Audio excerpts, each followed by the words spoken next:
to Victress FM, brought to you by Victress Entrepreneurs. Here's your host and single mum, entrepreneur and brain injury survivor, Wilhelmsen. Hello and welcome back to another episode of Victress FM, where every week I'll be introducing you to inspiring women who have refused to give up and have gone after their dreams even in the face of extreme adversity. And this week I was joined by the incredible Torill Willhelmsen, the founder of the Entrepreneurship Mountain Festival, Slow Business Adventure. This is an annual entrepreneurial summit like no other, held in the beautiful mountains of Norway, combining the benefits of walking with business networking and collaboration. And during this episode, we find out more about the Slow Business Adventure and why movement is necessary to succeed as an entrepreneur, and what happens to the brain during walking. And we also focus on how you can walk more in your business for networking, collaboration, creative thinking and problem solving. I found this episode with Torill so enlightening and inspiring, and I hope that you do too. Hello and welcome to another episode of Victress FM, where I'm really delighted to welcome today Torill Willhelmsen. Welcome to the show, Torill. Thank you so much for having me. It's my absolute pleasure. I'm really excited to have you join us today because, as you know, Victress FM is all about celebrating women's triumph over adversity. And I know that you've got a really, really inspiring story. So I wonder if you wouldn't mind just sharing your Victress story about, some of the adversities that you've been through and how that's now led you onto the entrepreneurial path that you're now on. Sure. I was working as a head of business in a local municipality in the mountains of Norway when I realized that so many entrepreneurs were struggling with taking care of themselves while they were starting their own business.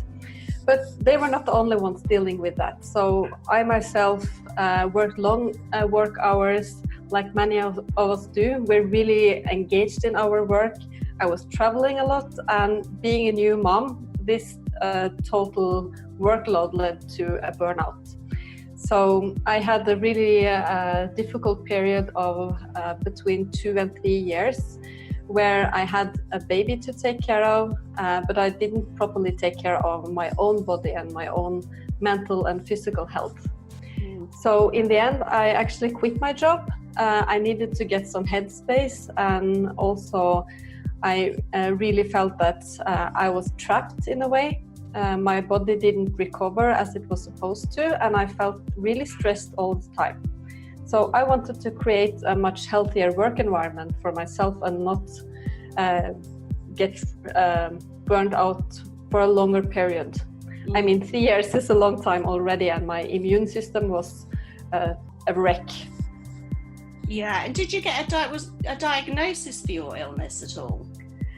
I went to so many doctor's appointments and hospital visits, and I did so many tests, and we investigated a total of 8 different diagnoses. Mm-hmm. But I think in the end that they just said, we can't really figure out what's wrong, but maybe you have ME, which is something that you get as a diagnosis if they don't really know what's wrong and they tried everything else. So I just felt I was not sure if I could recover from this at all, and I was really worried my whole life was ruined. Yeah, and it's kind of like, sounds like total burnout with, like you say, a really high pressure job and becoming a new mum and trying to sort of juggle too many things as well. So I know that you kind of found a solution to this, and I wonder if you could just talk us through sort of, where you went from there. Sure. So I had this realization that a computer can be replaced when it's broken, but I can't just order a new body online. So I needed to take care of myself, and we all need to take care of ourselves to protect our productivity, our creativity, and our roles as moms and creatives. So much like a Norwegian Tim Ferriss, I started experimenting. What was it that gave me the most creative thoughts and renewed my energy? And it turned out to be taking walks. And to test what worked best, I started to walk on paths and off paths. I went fast, I went slow. I even ran into trees to see what kind of perspective do you get when you hide yourself within the branches of a tree. Yeah. And I blogged about my experiences, and a researcher named Mia Kainanen from Finland, she interviewed me for her research on walking and thinking. Mm-hmm. And I learned from her the scientific results that prove that the benefits of walking are really interesting for being more productive and creative. So this was a big turning point in my story, because I learned how movement really aids learning by stimulating our neurotransmitters in the brain. Yeah. And this is, I know I've had a conversation with you before about this, because obviously I'm a survivor of a brain hemorrhage, and as you know, I start every morning with a 3-mile walk, and it makes such a difference to me and my own creative thinking. But obviously, as part of my own rehabilitation from the brain hemorrhage, I go to a charity in the UK, Headway, where I do cognitive rehabilitation therapy, and they talk about the neural pathways. And I know that some of the research that you've looked into, it's really been proven, hasn't it, about the impact that walking can have in developing those neural pathways and enabling your creative thinking. So do you have any more information about that? Yes, first I have to say I really admire you for taking those walks in the morning, because we all know it's not that easy to get up and go out every day in all weather conditions and stuff. I will share my tips on that later. Yes. Any more information on that research, because I think it's really valuable for everybody. Absolutely. So movement helps the brain connect the dots, basically. So we all know that from experience that walking reduces stress and increases the levels of hormones that are good for us. But often we don't act on it. So I knew why walking had real benefits on business and health. So I was on a mission to help entrepreneurs and business owners and workers kind of walk the talk so they achieve these results. But I had no idea that actually the brain works like a light bulb in many ways. Mm-hmm. So when we sit down, it's like turning off the lights. And when we move, it's like turning the light on. Mm. So when we move, we are much better at remembering things and connecting the dots. So we can have these light bulb moments that we recognize when we have a good idea. Absolutely. And I think, personally, I have experienced that, because I think that both before my brain hemorrhage and afterwards, before, I will put my hands up that I was guilty of working far too hard, not taking enough breaks, not allowing enough time for me, because, always working to deadlines and wanting to get things finished. But I know, and I've definitely seen the difference, that by just allowing yourself that time to be out walking and actually coming away, it allows you actually sometimes to see the bigger picture. Because I think sometimes if you're working, trying to push through, you're almost stifling yourself and limiting your creative thinking, aren't you? But by actually coming away from your work, it kind of opens your mind up, and that's really, I think, where your creative thinking happens, isn't it? Yeah. Yes, it's away from the desk, and just being outside is so stimulating in a lot of ways. So it stimulates all our senses in addition to the brain. Yeah. And now we have a lot of research on the negative aspects of sitting. So prolonged sitting is really dangerous. So many cancer patients, they die from sitting, not from cancer. Wow. And you can get also other serious conditions just from sitting. And in the Western world, we work from offices, and we often sit for really long periods at a time. And our bodies are not built for that, and not our brains either. So it's a benefit that we get 60% more creative when we are on the move. So we need to utilize that, and also that we think more clearly, so it's easier to establish our priorities, for example, and get a new perspective when we're out walking. Yeah. And we don't need to do this for a long time, actually. It's enough to do a short walk of maybe 10 minutes. So walk your own pace, just take a pleasant walk outside of your office or your home. And then when you get back to your desk, if you sit down to work, the positive effects actually lasts for up to 90 minutes. Wow, that's amazing. And I think particularly now, because we're also connected to our phones and our laptops and our iPads, aren't we? That, you know, I think more than ever, it's so important that we do take that time out just to reconnect with the natural world, with nature, and to, you know, like I said before, really come away from things to allow us to, you know, see that bigger picture. And I know sort of there's been some real high profile people. I believe that like Steve Jobs used to take walking meetings, for instance, and lots of other really high profile entrepreneurs as well. But I'm really interested now, based upon all of that research that you did, you know, where that is now taking you, because I know that this is now taking you onto a brand new, well, not brand new, but a new entrepreneurial path from, you know, where you were in your corporate world. So I'm just really interested in finding out what you're doing now based upon the research that you've discovered and that blog that you said that you were writing initially. Yes, this has taken a really new path for me, and I've been really inspired by people that you mentioned that are famous people that are great thinkers. So you have everyone from Obama to the previous Norwegian Prime Minister that's famous for taking walks for up to an hour with other politicians around the lake in Oslo. Mm-hmm. And you have Mark Zuckerberg doing this, and back to the Greek philosophers like Socrates and Aristotle that had walking meetings and walking lectures. So these are people to be inspired by. Absolutely. But in my own business, I'm on a mission to marry the health benefits from movement and really bring those to entrepreneurs who are solo business owners, work from home, or need a network of other entrepreneurs. Mm-hmm. So as you said, we're often stuck with a cell phone or in front of our computer, and entrepreneurial loneliness is really a thing. So we sit too much on our own trying to figure things out.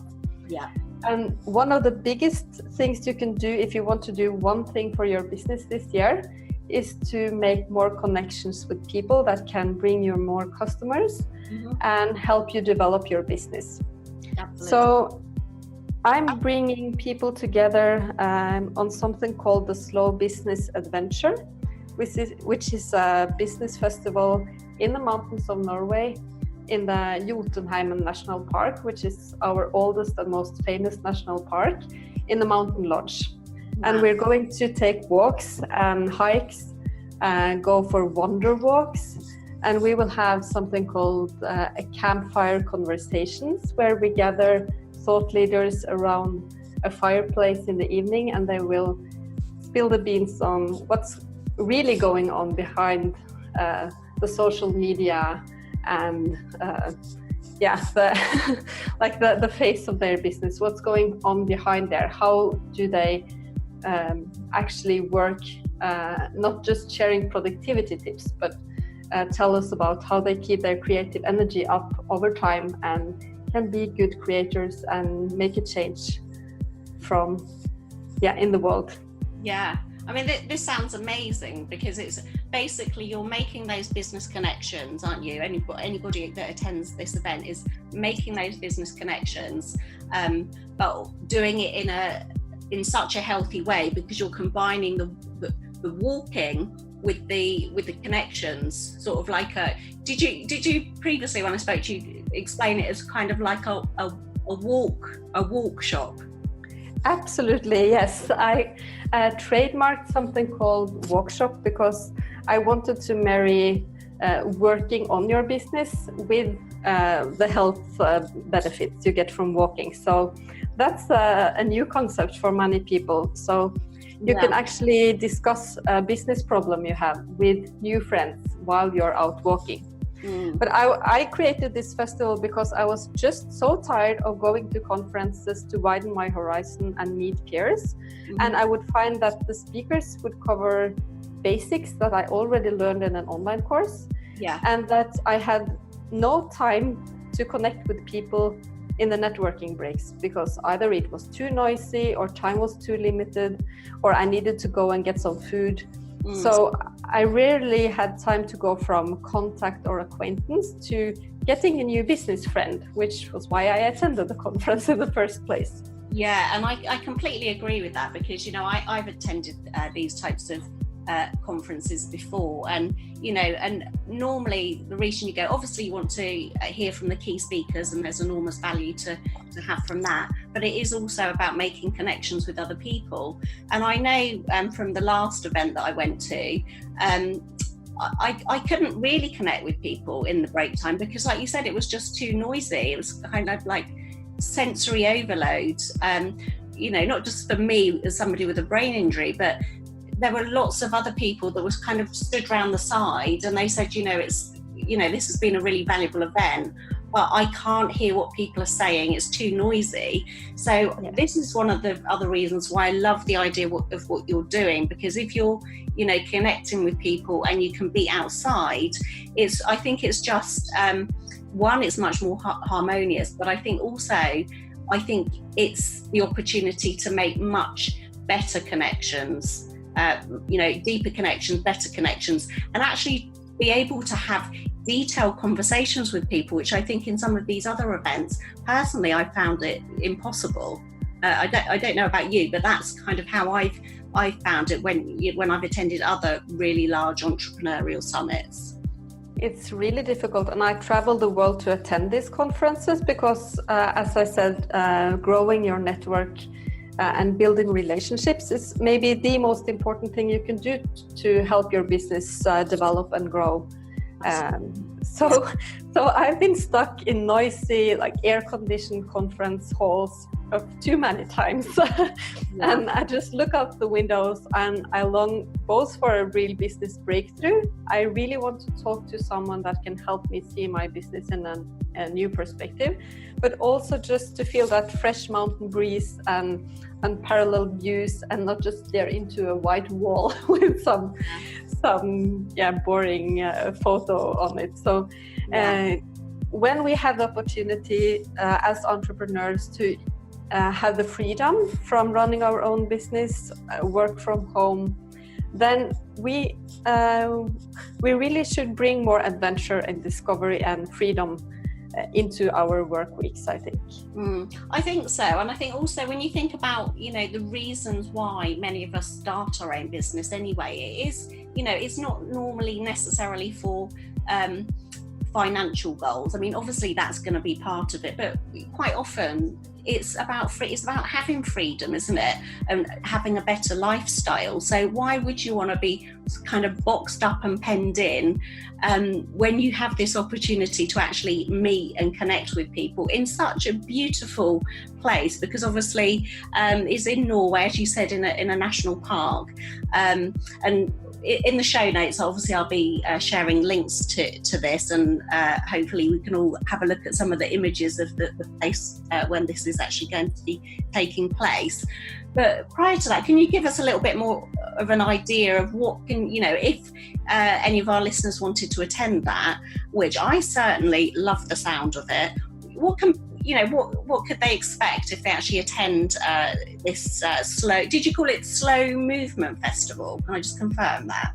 It's a slow business adventure. So it is a kind of a festival because we didn't find a better name for it. So we called it adventure, but it's not like an ordinary conference, because there will be workshops where you can deep dive with the speakers and not just listen to them. So we will have a couple of keynote speakers, but we will also have like morning yoga.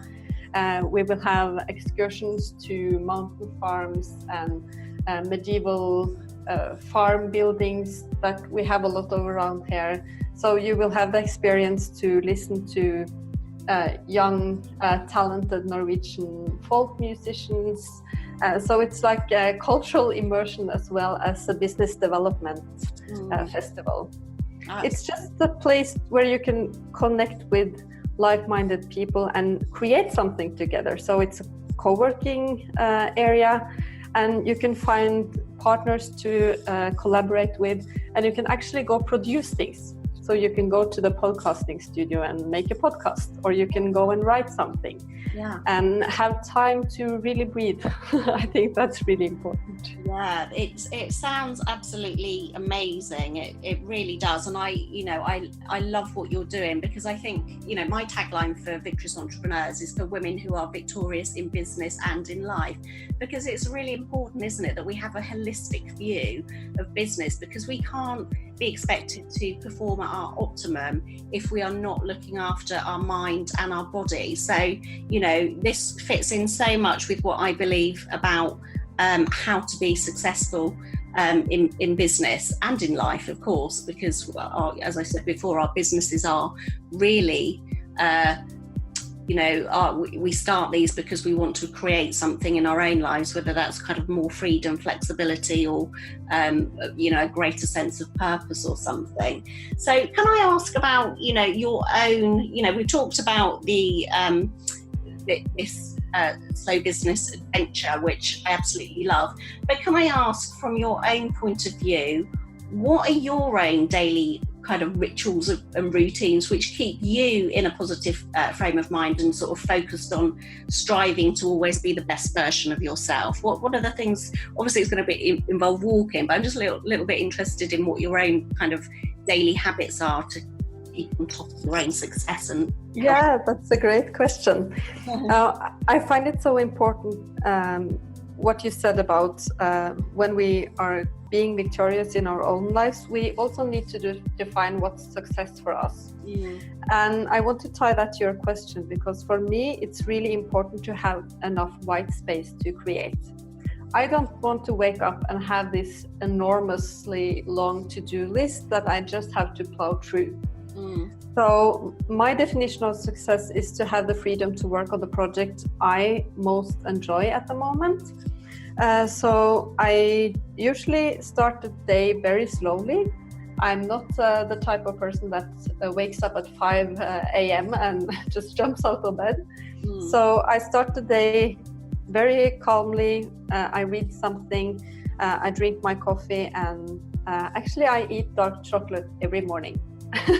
Okay.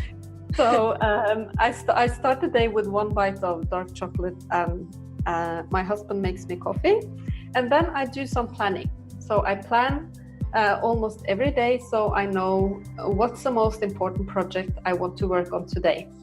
So I use my own planners. I have created something called the focus planners. So I use them to figure out what are my priorities today.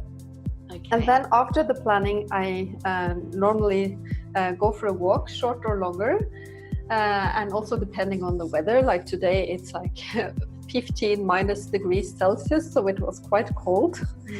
And then I walk down to our co-working space that I run in my hometown. And I meet my colleagues, maybe I have another coffee, and then we get to work on more creative projects. So I write something, or I work on the festival, or I contact someone that I want to stay in touch with. Generally work on my business, and then in the evening I often have a client call, because I work with people that want to start their own business as well as more established entrepreneurs, and the newbies, they often have time in the evening. Yeah. Okay. And do you you always kind of start have a walk in the morning? Do you normally kind of go out later into the day, or break up your working day with going outside again? Is that something that you would recommend that we strive to do in our businesses? Absolutely. So if I'm going to write something, for example, I really try to take a short walk of maybe 10 to 15 minutes to figure out what I'm going to write about, and just clear my mind and be focused on the task at hand. So that really helps me save a lot of time. So I now work much less work hours than I did before. So maybe I work 6 hours a day as opposed to 10. Yeah. So I don't have that many working hours. And you will find people from the co-working space taking a walk before lunch around 11. We just had one today. And it's often also a walk around 2 o'clock. Yeah. So that's when people start getting a bit tired. And instead of just going home or trying to do more and get a headache, then they take a short walk. Yeah, it's so powerful. I hope that we can get this across to people, because I've certainly been guilty of like sitting there at my desk, my computer in the past, trying to, there's a project that I'm trying to do, and I'm trying to focus on something, get sort of new ideas, and it's quite often something that requires a lot of concentration. But the more I sit there trying to think creatively, the more pressure I'm putting myself under. But actually, it's kind of like my brain has had enough. And it's amazing that on those occasions where I think, okay, I'm going to actually come away from this now, I'm going to go out for a walk with my dog, clear my head.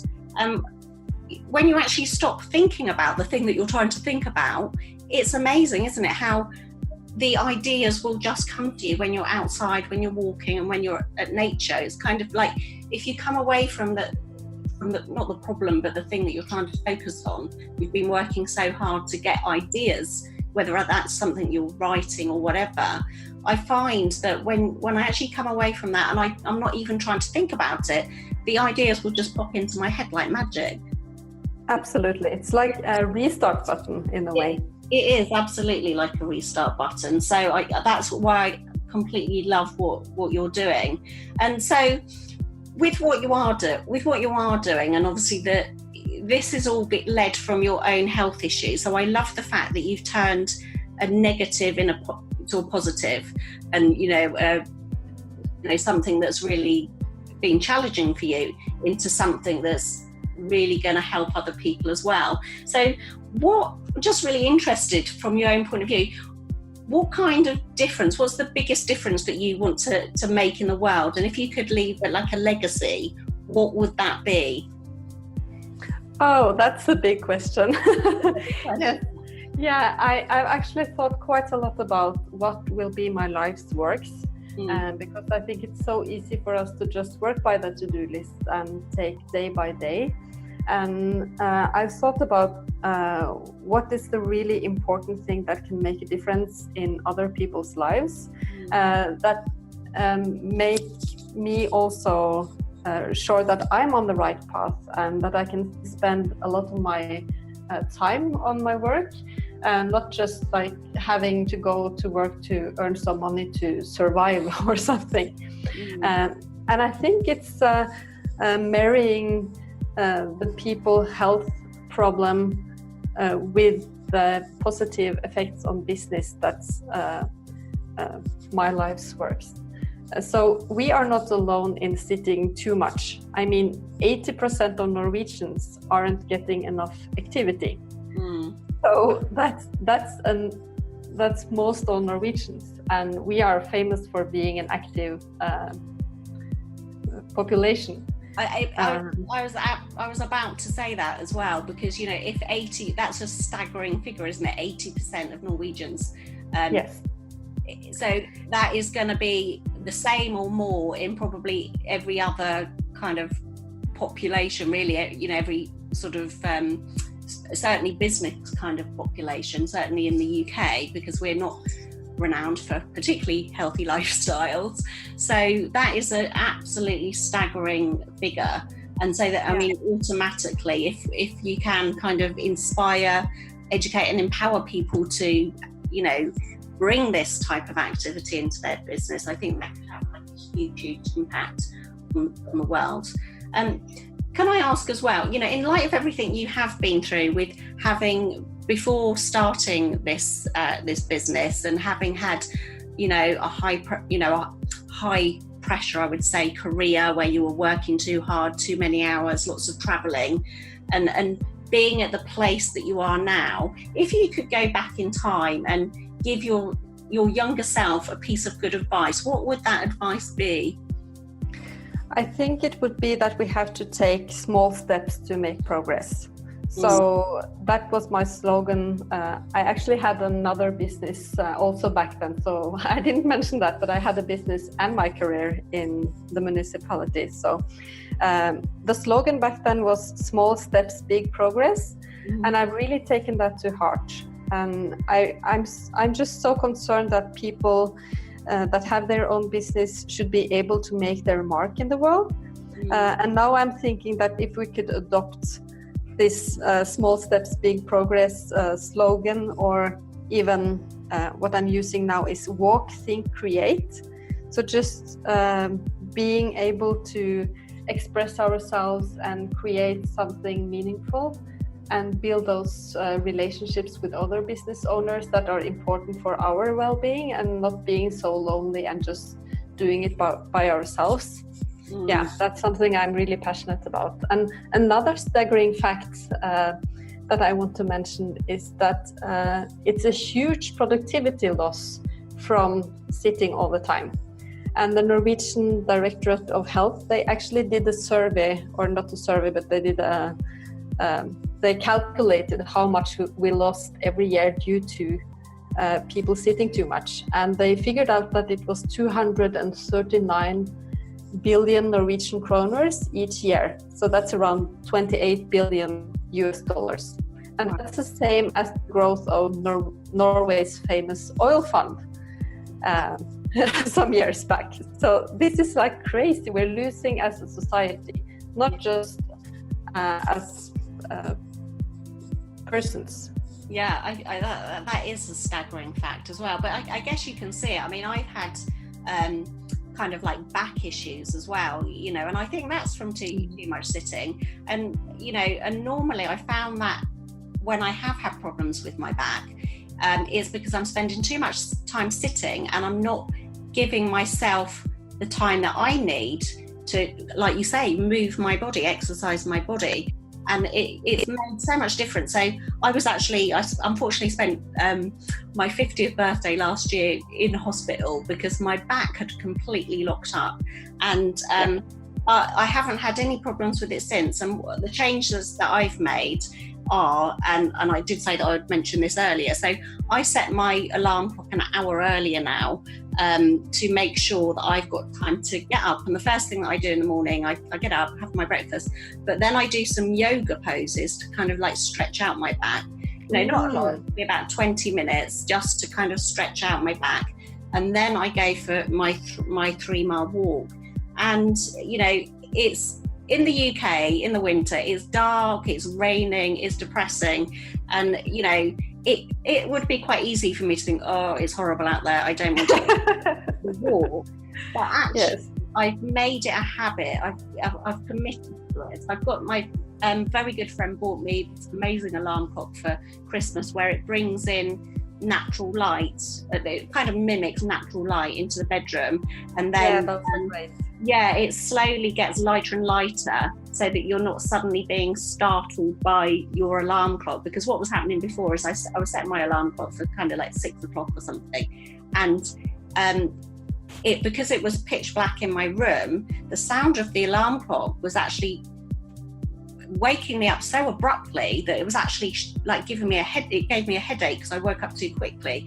So this alarm clock, it kind of brings in gradual light into the room, and it takes probably about half an hour for it to go to its full light, and then it plays sounds of birds chirping. So it's kind of like mimics natural, you know, the natural world, I suppose, which has really helped me. And so I get up, I do my yoga, have my breakfast, and then I go for my 3-mile walk. And it's made such a difference to my outlook, because I don't think that you can feel in a negative state of mind if you get up and you're walking and you can see the sun rising, because that's automatically makes you feel very grateful to be alive and positive. But it also... Now you inspired me to get up earlier, so now I can't wait for your episode with like get up early tips.